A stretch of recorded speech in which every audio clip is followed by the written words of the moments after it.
At Dar al Qasim, we also understand and appreciate that the institution of Dar al Qasim is the manifestation of really one person's vision, and that person is Sheikh Mohammed Amin Qawadia. If you have the good fortune of walking through the halls of Dar al Qasim, what you will find is you will find charts not of institutions, not charts that talk necessarily about a lot of history or anything else, but you'll find charts that outline people. And those people are the antecedents of Sheikh Amin in establishing his sanad all the way back to the Prophet sallallahu alaihi wasallam.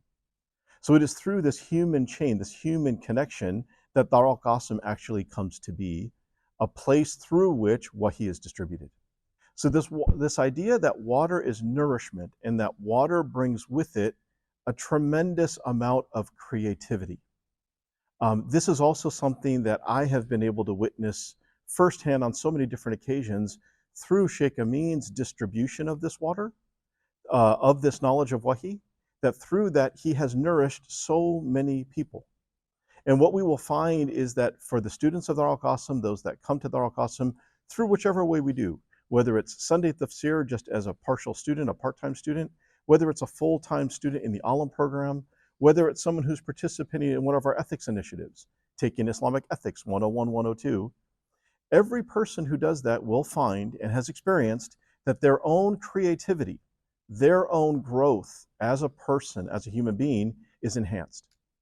And for me, that is one of the most amazing things about this water that we consider to be Wahy, that you will see with it that human beings will manifest tremendous creativity and tremendous growth. I've been very fortunate to have the experience to work closely with Sheikh Amin for a multitude of things, but specifically on women's health. So things like fertility, things like fasting while you're pregnant, a lot of other pregnancy related either issues or outcomes, and then now in the more political climate of abortions, things of that sort. And historically, the Muslim community looks up to the sheikh for sort of the stamp of approval, the final seal, the final message of everything that they need that's related to whatever it is, either healthcare or final judgments, whatever is needed to help the society run functionally. And in today's day and age, there has been such a disconnect with that kind of knowledge and the knowledge from the more secular aspect, like physicians, lawyers, people in finance and whatnot. And what I've noticed working alongside Sheikh Amin in some of these situations is he provides a platform that makes you feel like your knowledge is necessary and needed without making it a belittling process. Sometimes people who are very, very academic and scholarly see this a lot in the secular setting. The higher up in the education totem pole you are, the less humble you become or the less receptive you are to knowledge. But working with Sheikh Amin and presenting new ideas to him from my aspect have always been greeted with very warm welcome, and have always been encouraged, and I've been supported to continue those pursuits. When we sometimes feel as Muslims bereft in the West without access to ilm and institutions or people,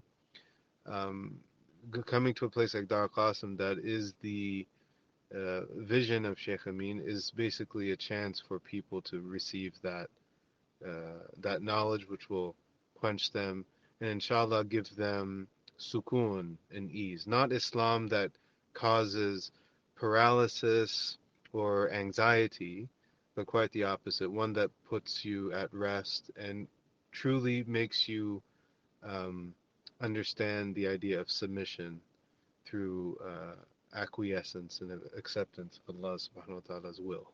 So when we think about water, water comes from the sky and then it flows through various parts of the land. When we compare this to Wahy, revelation, we see that similar to water, Wahy comes from the sky. It's preserved in the Lawh al-Mahfuz, in the preserved tablet. Then it comes down with the permission of Allah through the medium of Jibreel alayhi salam to the Anbiya, to the prophets. And then the prophets, they facilitate this water, this Wahy. And anyone that has been at Dar al-Qasim or has any connection to Dar al-Qasim will know that one of the things that Shaykh Amin always says is that we have to represent the knowledge based on the context that we find ourselves in. And this is something that I find Shaykh Amin, he stresses and he embodies, where he is able to take the Wahy based knowledge and he will cater it to whichever crowd he is within.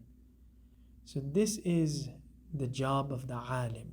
The job of the alim, the scholar, is the job of qasim, to distribute.